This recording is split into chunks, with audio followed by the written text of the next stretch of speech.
اللہ تبارک و تعالیٰ نے سب سے پہلے کیا پیدا کیا؟ کائنات میں کون سی چیز پیدا ہوئی؟ عزیزان گرامی وقار، خود میرے آقا صلی اللہ تعالیٰ علیہ وسلم کی حدیث ہے جس کو حدیث جابر کہتے ہیں، مصنف ابن عبد الرزاق میں یہ حدیث پائی گئی۔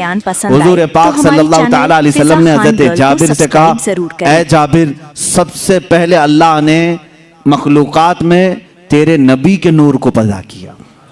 حضور نے فرمایا کہ سب سے پہلے اول ما خلق اللہ نوری، اللہ نے سب سے پہلے میرے نور کو پیدا کیا۔ وہ رسول کا نور کیسا تھا، کیا تھا، یہ اللہ بہتر جانے۔ حدیث پاک میں یہ ملتا ہے، اور مدارج النبوہ میں شیخ عبدالحق محدث دہلوی رحمۃ اللہ تعالیٰ علیہ اس کی 12 منزلیں بتاتے ہیں کہ نور مصطفیٰ صلی اللہ تعالیٰ علیہ وسلم کو کیسے پیدا کیا گیا۔ کچھ بھی نہیں تھا، آدم تھے نہ حوا تھی، نہ کائنات کی کوئی چیز، نہ جنت دوزخ لوح قلم عرش کرسی، کچھ نہیں، صرف اللہ رب العزت۔ اللہ تعالیٰ فرماتا ہے کنت کنزا مخفیا فاردت ان اعرف فخلقت الخلق، او کما قال رسول اللہ صلی اللہ علیہ وسلم۔ یہ حدیث قدسی ہے، یعنی اللہ خود فرما رہا ہے، رسول کی زبان ہے۔ میرے آقا فرماتے ہیں اللہ نے فرمایا کنتو کنزا مخفیا، میں ایک چھپا ہوا خزانہ تھا۔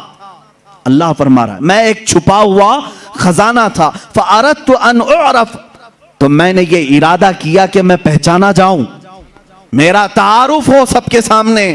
فخلقت الخلق، پھر میں نے ایک مخلوق پیدا کیا، ایک مخلوق، سب سے پہلی مخلوق۔ الخلق سے مراد کیا ہے؟ وہ نور مصطفیٰ ہے۔ میرے آقا صلی اللہ تعالیٰ علیہ وسلم کے نور کو پیدا کیا، اللہ رب العزت نے اپنے حبیب کے نور کو پیدا کیا۔ اس کے بعد ہوا یہ کہ یہ نور کہاں تھا، کیا کر رہا تھا؟ 9 لاکھ سال پہلے کی بات، آدم علیہ السلام کی ولادت سے تقریباً 9 لاکھ سال پہلے، اور بعض روایت میں 5 لاکھ سال پہلے اللہ تبارک و تعالیٰ نے اپنے حبیب کے نور کو پیدا کیا۔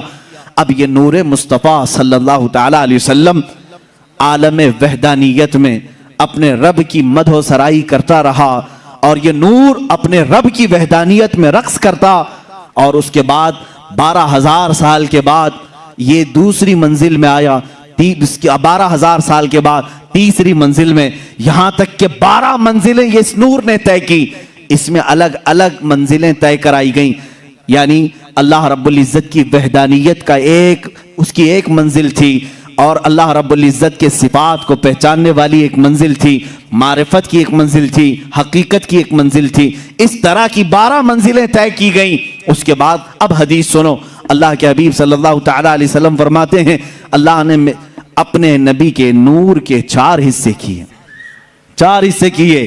اب یہ 4 حصے جو ہوئے، ایک حصے سے الگ چیز بنائی گئی، دوسرے حصے سے الگ، جیسے حدیث میں ایک حصے سے اللہ تعالیٰ نے جنت کو پیدا کیا، پھر عرش کو پیدا کیا، پھر لوح کو پیدا کیا جس پر سارے انسانوں کی تقدیر لکھی گئی، پھر قلم کو پیدا کیا، چوتھا حصہ باقی تھا، پھر اس میں 4 حصے کیے گئے، پھر ان میں سے اللہ رب العزت نے ایک حصے سے سارے نبیوں کے نور کو پیدا کیا، پھر متقین کو پیدا کیا، مومنین کو پیدا کیا، پھر جو بچا نور کا حصہ تھا پھر اس میں 4 حصے کیے گئے، ان میں سے ایک حصے سے سورج کو پیدا کیا گیا، چاند کو پیدا کیا گیا، پھر ایک حصے سے سارے ستاروں کو پیدا کیا گیا، پھر جو چوتھا حصہ تھا پھر اس میں 4 حصے ہوئے، ان میں سے ایک حصے سے اللہ نے سارے ستاروں کو، سیاروں کو پیدا کیا، کائنات کے عجائبات کو پیدا کیا، جنات کو پیدا کیا، پھر چوتھا جو حصہ تھا ان میں سے 4 حصے پھر ہوئے، ان میں سے ایک حصے سے سارے فرشتوں کو پیدا کیا، پھر ایک حصے سے آسمان کو،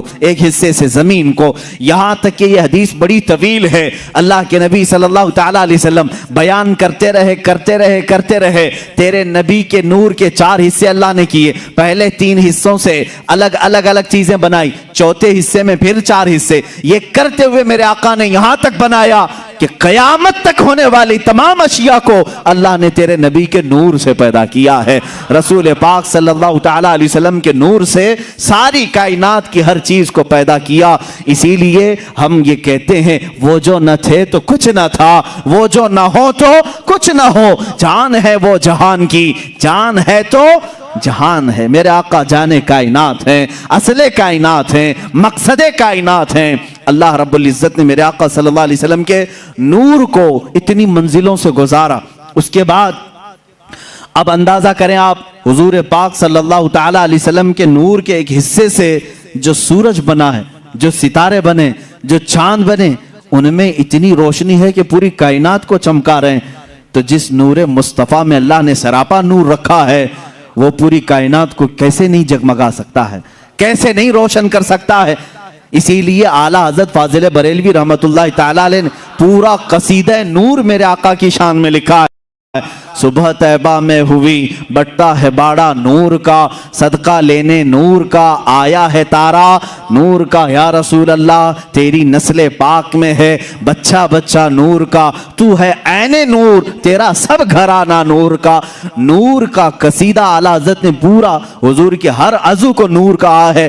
کاف گیسو ہا دہن یا ابرو آنکھیں عین ساتھ، قرآن کی آیت ہے میرے عزیزو، کاف ہا یا عین صاد، یہ سورہ مریم کی شروع کی آیت ہے، اور اس کو بعض محدثین نے کہا یہ اسم اعظم ہے۔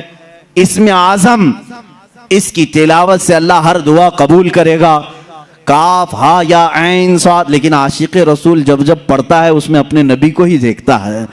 اعلیٰ حضرت یوں کہتے ہیں، کاف گیسو ہا دہن یا ابرو آنکھیں عین صاد، یعنی کاف جو لکھا رہتا ہے اس کی شکل میرے آقا کے گیسوئے پاک کی طرح ہے، ہا جو ہے گول ہوتا ہے دہن مبارک چہرے مبارک کی طرح ہے، یا جو ہے لمبی ہوتی ہے حضور کے ابرو کی طرح دکھتی ہے، عین اور صاد گول گول ہوتے ہیں میرے آقا کی آنکھوں کی طرح دکھتے ہیں۔ کاف گیسو ہا دہن یا ابرو آنکھیں عین صاد، تیری صورت میں ہے اترا سورہ نور کا۔ میرے آقا صلی اللہ تعالی علیہ وسلم کے چہرے پاک پر بھی قرآن کی آیتیں آئی ہوئی۔ عزیزان گرامی وقار، رسول پاک صلی اللہ تعالی علیہ وسلم نے جو منزلیں طے فرمائی، اب وہ اللہ کے حبیب صلی اللہ تعالی علیہ وسلم 9 لاکھ سال کے بعد ہو یا 5 لاکھ سال کے بعد ہو، جب اللہ تعالیٰ نے مخلوقات کو پیدا کرنا چاہا تو سب سے پہلے آدم علیہ السلام کو پیدا کیا۔ آدم علیہ السلام کی پیدائش آپ نے اس سے قبل بھی سنا، زمین کی مختلف مٹی لی گئی اور اسے گوندھا گیا، اور اس کے بعد اس میں روح ڈالی گئی، ان کی پیشانی میں نور مصطفیٰ رکھا گیا۔ اب اللہ رب العزت کے نور کی یہ امانت کہاں منتقل ہوئی؟ جبین آدم میں آئی۔ بعض عاشقان رسول تو یہ بھی کہتے ہیں اللہ تعالیٰ نے آدم علیہ السلام کو جب پیدا کیا اور سارے فرشتوں سے کہا اسجدوا لآدم، آدم کو سجدہ کرو، تو ان کو جو سجدہ کرنے کا حکم دیا گیا تھا اصل وجہ تو وہ نور مصطفیٰ ہی تھا۔ وہ نور مصطفیٰ جو جبین آدم میں تھا، پیشانی آدم میں جگمگا رہا تھا، آدم علیہ السلام نے وہ امانت اٹھائی سنبھالی، اس لیے کہ اللہ رب العزت نے اپنے حبیب صلی اللہ تعالی علیہ وسلم کے نور پاک کو آدم علیہ السلام کی پیشانی میں رکھا۔ تو صرف یہ نہیں کہ انہیں معلوم بھی نہیں تھا، بلکہ میں آپ کو یہ سفر مبارک بھی بتا دوں جو ہماری عادت ہے، ہم رسول پاک کا شجرہ پاک بھی تلاوت کرتے ہیں۔ اللہ کے حبیب صلی اللہ تعالی علیہ وسلم کے شجرہ پاک کی تاثیر بھی یہ ہے، اللہ تعالیٰ اس کے ذریعے سے زبانوں میں سلاست عطا کرتا ہے، رزق میں برکت دیتا ہے، اس لیے کہ ہمارے آپ کے دوسروں کے نسب کا تو چھوڑو، کائنات کا جو سب سے افضل و اعلیٰ رسول ہے اس کے شجرہ نسب میں بڑی تاثیر ہے۔ میں آپ کو یہ بتاؤں، اس نور نے جو منزلیں طے کی، یہ نور مصطفیٰ صلی اللہ تعالی علیہ وسلم 5 لاکھ سال یا 9 لاکھ سال اپنے رب ذوالجلال کے جلوں میں رہا۔ اللہ نے اس کے بعد اسی نور کے حصوں سے جنت بھی بنائی، لوح بھی بنایا، عرش بھی بنایا، کرسی بھی بنایا، قلم بھی بنایا، ساری چیزیں بنائی۔ اسی کو تو اقبال نے کہا ہے، لوح بھی تو قلم بھی تو تیرا وجود الکتاب، یعنی حدیث میں ہے نا، بعض حدیثوں میں یہ ہے، حضور نے فرمایا سب سے پہلے اللہ نے لوح کو بنایا، تختی۔ ایک حدیث میں سب سے پہلے اللہ نے قلم کو پیدا کیا، پیدا کرنے والی چیزوں میں سب سے پہلے اللہ نے لوح کو بنایا۔ ایک حدیث میں ہے قلم کو بنایا، اور ایک حدیث میں الگ تو پوچھا گیا کس کو پہلے بنایا، اور ایک حدیث میں تو حضور فرما رہے میرے نور کو سب سے پہلے پیدا کیا۔ یہ 3 الگ الگ چیزیں ہوئی، تو پہلے ہے کون؟ لوح کو پہلے پیدا کیا کہ قلم کو پہلے پیدا کیا یا نور مصطفیٰ کو؟ اقبال جیسا عاشق جو ہے یہاں پر ہمارے ذہنوں کو قریب کر کے سمجھاتا ہے، اس میں ٹینشن لینے کی ضرورت نہیں کس کو پہلے پیدا کیا۔ اقبال کا شعر یہ کہتا ہے، یا رسول اللہ لوح بھی تو قلم بھی تو، تیرا وجود الکتاب۔ جس کو اللہ نے پہلے پیدا کیا وہ شکل تو آپ ہی کی تھی، لوح سے مراد آپ ہی ہیں، قلم سے مراد آپ ہی ہیں، کتاب سے مراد بھی آپ ہی ہیں۔ لوح بھی تو قلم بھی تو، تیرا وجود الکتاب، گنبد آبگینہ رنگ تیرے وجود میں حباب۔ عزیزان گرامی وقار، رسول پاک صلی اللہ تعالیٰ علیہ وسلم کی یہ جو منزلیں ہیں، جبین آدم میں آئے، اب جب جنت سے اتر کر دنیا میں آئے، رسول پاک صلی اللہ تعالیٰ علیہ وسلم کا نور لے کر کے ہی دنیا میں آئے۔ یہاں جب آئے 350 سال تک حضرت حوا سے الگ رہے، پھر اس کے بعد ملاقات ہوئی، حضرت آدم علیہ السلام کی توبہ بھی قبول ہوئی مصطفیٰ کریم کے وسیلے سے، حضور پاک صلی اللہ تعالیٰ علیہ وسلم کے وسیلے سے ہی آدم علیہ السلام کی توبہ قبول ہوئی۔ اللہ رب العزت نے دونوں کو ملایا، شوہر اور بیوی کو، جن کا نکاح جنت میں ہو چکا تھا، دنیا میں آنے کے بعد 350 سال تک مل نہیں سکے، لیکن عرفات کے میدان میں دونوں کی ملاقات ہوئی۔ اب اس کے بعد سلسلہ چلا، آدم علیہ السلام کی عمر مبارک تقریباً 1000 سال کی ہوئی۔ کتنی؟ 1000 سال کی، بے شمار اولاد آپ کی ہوئی۔ آپ کا اولاد کا جو نسب کا سلسلہ تھا، اس لیے کہ دنیا کو ابھی وجود میں لایا گیا تھا، نسل انسانی کی ارتقاء ہونی تھی، روزانہ آدم علیہ السلام کے گھر میں بچے کی ولادت ہوتی تھی، روز ان کی بیوی روز حاملہ ہوتی، روز بچے کی ولادت ہوتی۔ اس طرح آپ کی اولاد میں ایک ہونہار اور صالح فرزند پیدا ہوئے جن کا نام شیس رکھا گیا، وہ بھی نبی ہوئے۔ جب حضرت شیس علیہ السلام پیدا ہوئے تو آدم علیہ السلام کی پیشانی میں ہلکا پن آیا، شیس کی پیشانی چمکنے لگی۔ حضرت آدم علیہ السلام سمجھ گئے نور مصطفیٰ منتقل ہو کر شیس کی پیشانی میں آ گیا ہے۔ حضرت شیس علیہ السلام کی جبین مبارک چمکتی تھی۔ میرے عزیزو، یہ چمک جو ہے حضور کے سارے آبا و اجداد میں پائی گئی، سارے حضور کے جتنے باپ آدم علیہ السلام تک آتے ہیں نسب میں، سب کی پیشانیاں چمکتی تھی۔ حضرت شیس علیہ السلام کو دیکھا آدم علیہ السلام نے، ان کی الگ سے تربیت کی، الگ سے ساری اولاد میں ان کو الگ مقام دیا، اور پھر یہ کہتے رہے حضرت شیس علیہ السلام کا جو نکاح ہوا اس زمانے کی حضرت آدم علیہ السلام کی بیٹیوں سے ہی ان کے نکاح ہوتے تھے، بھائی بہن کے نکاح ہوتے تھے، صرف ان کی شریعت میں، باقی کسی کی شریعت میں جائز نہیں، اس لیے کہ اس وقت انسان اتنے ہی تھے، ایک ہی باپ کی اولاد تھے۔ اپنی بیٹیوں میں جو سب سے پاکیزہ تھی آدم علیہ السلام نے ان کے ساتھ حضرت شیس کا نکاح کیا۔ شیس علیہ السلام کے نکاح کے بعد چند ہی دنوں کے بعد دیکھا گیا شیس علیہ السلام کی جبین مبارک سے وہ نور غائب نظر آ رہا ہے۔ انہوں نے بھی سمجھ لیا کہ یہ نور منتقل ہو چکا ہے حضرت شیس علیہ السلام سے، یہ نور مصطفیٰ صلی اللہ تعالیٰ علیہ وسلم یانش میں آیا۔ یہ یانش حضرت شیس علیہ السلام کی اولاد میں سب سے بڑے تھے اور سب سے زیادہ پرہیزگار، اپنے باپ کے وفادار، اتنے اعلیٰ اخلاق تھے۔ ان کو دیکھ کر کے بھی شیس علیہ السلام نے تربیت کی، الگ سے ان کی تربیت کی اور بتایا کہ بیٹا تمہارے پاس اللہ نے ایک بہت بڑی امانت رکھی ہے، تم ادھر ادھر نظر نہیں کرو گے، تمہارا ہر عضو، تمہارا ہر لمحہ پاک ہونا چاہیے، اس لیے کہ تمہارے پاس اللہ کی ایک بہت بڑی امانت۔ دیکھیں اس امانت کو ہر باپ نے محفوظ رکھا اور تربیت بھی ویسی کی۔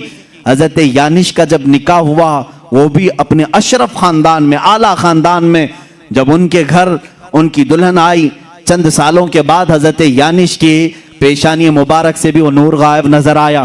انہوں نے محسوس کر لیا کہ نور منتقل ہو چکا ہے۔ یہ اس زمانے میں سب کو دکھتا بھی تھا، معلوم بھی ہوتا تھا۔ میاں سب کی پیشانیاں لوگ تو دیکھتے ہوں گے، لیکن ایک پیشانی اگر سورج سے زیادہ چمکنے لگے تو سب کو پتہ ہی چل جائے گا یہ کوئی عام انسان نہیں، اس کے پاس کوئی خصوصیت تو ہے۔ اور جس کے پاس یہ نور ہوتا تھا، ہر زمانے کی بات یہ ہے، اس شخص سے شادی کرنے کے لیے ہر عورت بےتاب رہتی تھی۔ ہر عورت جو اس زمانے کی مخصوص عورتیں ہوتی وہ یہ نور کو دیکھتی اور پیغام نکاح بھیجتی، اور جس نصیب والی عورت کے حصے میں وہ آتا وہ دلہن بن کر کے آتی۔ حضرت یانش کے بعد ان کے بیٹے قینن تھے، قینن کی پیشانی پاک میں وہ نور مصطفیٰ منتقل ہوا۔ رسول پاک صلی اللہ تعالیٰ علیہ وسلم کے نور کی یہ منزلیں ہیں جو سفر کر رہی ہیں۔ نور خدا چلتا ہوا آدم کی جبین میں، جبین آدم سے شیش کی جبین میں، جبین شیش سے یانش کی جبین میں، جبین یانش کی سے قینن کی جبین میں، اور یہاں قینن کی جبین سے پیشانی سے حضرت محلیل کی جبین پاک میں آیا، محلیل سے یرد میں، یرد سے ادریس میں، ادریس سے، ادریس علیہ السلام کا نام متوشلخ بھی ہے، متوشلخ سے یہ نور مصطفیٰ صلی اللہ علیہ وسلم لامک میں آیا، لامک سے حضرت نوح علیہ السلام، جو حضرت نوح علیہ السلام اولاد آدم میں دوسرے رسول بھی ہیں۔ نوح علیہ السلام کی جبین مبارک خوب چمکتی رہی، اور پھر یہ نور محمدی صلی اللہ تعالیٰ علیہ وسلم ان کے بیٹے سام میں آیا، سام سے یہ نور ارفخشد میں آیا، ارفخشد سے پھر شالخ میں آیا، شالخ سے پھر ایبر میں آیا، ایبر سے یہ نور فالخ میں آیا، فالخ سے یہ راعو میں آیا، راعو سے یہ صاروخ میں آیا، صاروخ سے یہ پھر ناحور میں آیا، ناحور سے پھر تارح میں، تارح سے پھر یہ جبین مصطفیٰ نور مصطفیٰ سیدنا ابراہیم خلیل اللہ کی پیشانی میں آیا۔ ابراہیم خلیل اللہ علیہ الصلوۃ والتسلیم کی پیشانی مبارکہ خوب جگمگاتی رہی۔ آپ نے 2 شادیاں کی ہیں، سارہ سے بھی ہاجرہ سے بھی۔ حضرت سارہ سے اسحاق علیہ السلام پیدا ہوئے، لیکن یہ نور منتقل نہیں تھا۔ ابراہیم علیہ السلام نے ہاجرہ سے نکاح کیا سلام اللہ علیہا، حضرت ہاجرہ سے بیٹے پیدا ہوئے اسماعیل علیہ السلام، پھر یہ نور مصطفیٰ جبین اسماعیل میں آ گیا۔ اسماعیل علیہ السلام کا مشہور واقعہ تمہیں معلوم ہوگا، اللہ نے ابراہیم کو حکم دیا تھا جاؤ اپنے بیٹے کی قربانی کرو۔ حضرت ابراہیم علیہ السلام نے حکم خداوندی پر عمل کرنے کے لیے منا کے مذبح خانے میں لائے اور ہاتھ پیر باندھ کر کے، کیا ان کی گردن پر چھری نہیں چلائی تھی؟ ہر بقرعید کو ہم یہ واقعہ سناتے ہیں، گردن پر چھری چلائی، نہ چلی، ابراہیم علیہ السلام نے پتھر پر چلائی، پتھر ٹکڑے ہو گیا، پھر گردن پر چلائی، نہیں چلی۔ عشاق مصطفیٰ کہتے ہیں کیسے چلے گی؟ جبین اسماعیل میں نور مصطفیٰ جگمگا رہا تھا۔ نور مصطفیٰ امانت کے طور پر اسماعیل علیہ السلام کی پیشانی میں ابھی موجود تھا، اسے کائنات میں فرش گیتی میں آنا تھا۔ اب سنو، اور اس نور مصطفیٰ کی منزلیں، اس کا سفر اللہ رب العزت نے پاک اسلاب میں رکھا، پاک پشتوں میں رکھا، پاک ماؤں کے رحم میں رکھا۔ حضرت اسماعیل علیہ السلام سے پھر یہ نور مصطفیٰ صلی اللہ تعالیٰ علیہ وسلم نابت میں آیا، نابت سے یشجب میں آیا، یشجب سے تیرح میں آیا، تیرح سے ناحور میں آیا، ناحور سے مقوم میں آیا، مقوم سے عدد میں آیا، عدد سے عدنان میں آیا، عدنان سے پھر معد میں آیا، معد سے نزار میں آیا۔ یہ سب میں میرے رسول پاک کے آبا و اجداد کے نام پڑھ رہا ہوں، ہر نام پر آپ رضی اللہ عنہ کہیں، علیہ السلام کہیں، اللہ ان پر سلامتی بھیجے۔ اب میں نے سنایا عدنان تک یہ نور مصطفیٰ منزلیں طے کرتا ہوا تشریف لایا، عدنان سے پھر معد میں، معد سے نزار میں، نزار سے مدر میں، مدر سے الیاس میں، الیاس سے مدرکہ میں، مدرکہ سے خزیمہ میں، خزیمہ سے کنانہ میں، کنانہ سے نظر میں، نظر سے مالک میں، مالک سے فہر میں، جن کو قریش کہا جاتا ہے، قریش سے غالب میں، غالب سے لؤی میں، لؤی سے کعب میں، کعب سے مرہ میں، مرہ سے کلاب میں، کلاب سے قصی میں، قصی سے عبد مناف میں یہ نور آیا، عبد مناف سے یہ نور مصطفیٰ منتقل ہوتے ہوئے سیدنا ہاشم کی جبین پاک میں آیا، سیدنا ہاشم سے منتقل ہوتے ہوئے مصطفیٰ کا نور سیدنا عبد المطلب میں آیا، عبد المطلب کی پیشانی سے یہ منتقل ہو کر آپ کے فرزند ارجمن سیدنا عبداللہ کی پیشانی میں آیا، سیدنا عبداللہ کی جبین مبارکہ سے یہ نور منتقل ہو کر کے رجب کے مہینے میں بی بی آمنہ کے شکم مبارکہ میں آیا، سیدہ بی بی آمنہ کے شکم مبارکہ رجب کے مہینے میں یہ نور مصطفیٰ منتقل ہوا۔ 9 ماہ ان کی ماں کو سعادتیں بخشتا رہا، 9 ماہ ان کی ماں کو عروج بخشتا رہا، نہ کوئی درد، نہ کوئی کرب، نہ کوئی فکر، بی بی آمنہ کو ہر طرح کے دردوں سے آزادی تھی، بلکہ انہیں کبھی بوجھ بھی محسوس نہیں ہوا۔ یہ نور مصطفیٰ بی بی آمنہ کے بطن سے 12 ربیع الاول کو اس فرش گیتی پہ جلوہ گار ہوا۔